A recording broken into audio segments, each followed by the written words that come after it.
Before Rome, death was private. It was feared, mourned, whispered. Then came the roar.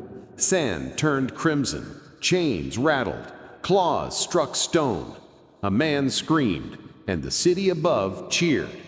It didn't matter that you were in Gaul or Syria or Africa. Rome had arrived, not in walls, not in armies, but in your eyes. Power was no longer abstract. It was immediate, unavoidable, brutal. And beneath the cheers, in darkness, a hidden army moved, unseen. Their names forgotten, their faces erased, yet their labor made every spectacle possible. Tonight, we descend into the shadowed heart of the Colosseum, where history's forgotten actors wrote terror in silence. Imagine the hypogeum, a labyrinth beneath the arena. A world of chains, ropes, pulleys, and sweat. Hundreds of slaves, condemned men and women, pressed into service not as gladiators, but as architects of cruelty. Above them, the roar of 50,000 spectators. Lions crouched in cages, crocodiles snapped their jaws, and prisoners trembled, sensing that death was not a rumor, it was coming. These slaves were invisible, yet without them, Rome's theater of blood could not exist.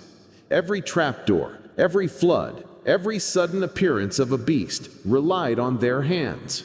Every cheer, gasp, and horrified silence was purchased in sweat, terror, and sometimes death. They were the unseen gears of Rome's cruelty, and tonight, for the first time, we walk in their footsteps. The games were never innocent. They were a tool of power. Provincial governors, eager to demonstrate wealth and loyalty, imitated Rome's cruelty. A man torn apart in Gaul, a prisoner buried in sand in Syria. The spectacle was not just entertainment, it was pedagogy. Local gods were displaced by Roman myths, rituals of assimilation enacted in blood.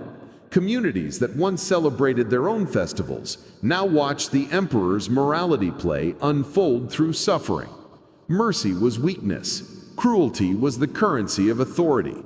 The game's lineage stretched back centuries, from funeral rites honoring the dead to gladiatorial combats staged by emperors seeking immortal glory.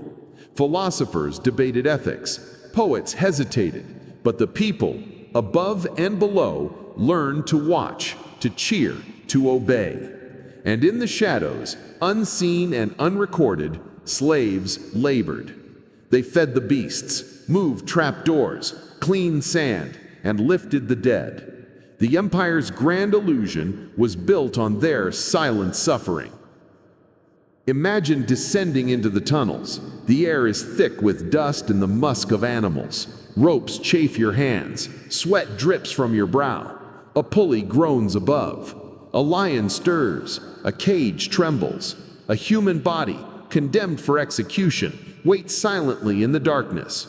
Every movement matters. One mistake, a dropped rope, a snapped cable, and death comes for the laborer, not the condemned.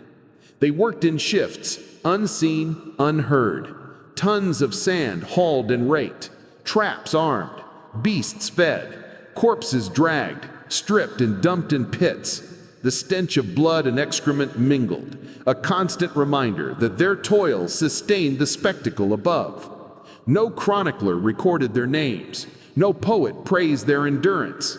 Yet every roar, every gasp, every horrified silence was purchased in sweat, terror, and sometimes death. The arena itself was a battlefield, not for conquest of lands, but for conquest of fear. By day, the public witnessed executions and gladiatorial duels, a display of Rome's reach. By night, the torch-lit arena revealed the empire's true face. Caligula, Domitian, Commodus, emperors infamous for cruelty, held private shows. Condemned men were brought forth under flickering flames. Chains rattled, screams echoed. Music drifted softly through the torchlight, a perverse soundtrack to murder. Here the spectacle became personal.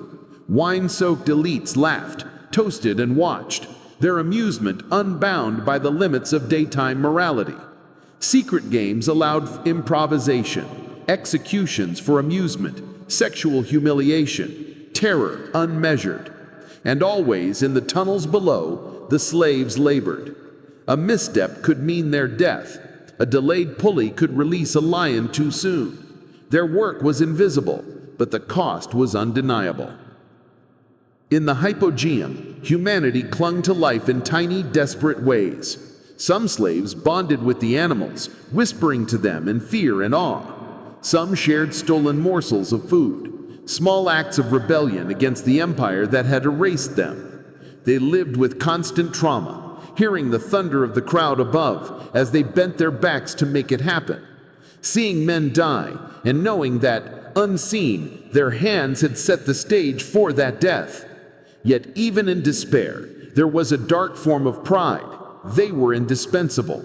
Rome could not perform without them. Their suffering was hidden, but it shaped history itself. As centuries passed, the games evolved, and so did the empire's cruelty. Yet the shadowed laborers remained unseen. The Colosseum would crumble. Sand would be washed away. Emperors would die. The roar of the crowd would fade. But the memory of those who labored in darkness, pulleys straining, beasts snarling, ropes tightening, lingered as a ghost under the ruins. It didn't die. It became memory. And memory, though silent, is eternal. Today, the Colosseum stands as a monument. Tourists gaze at arches, marvel at engineering, photograph sunlit stone.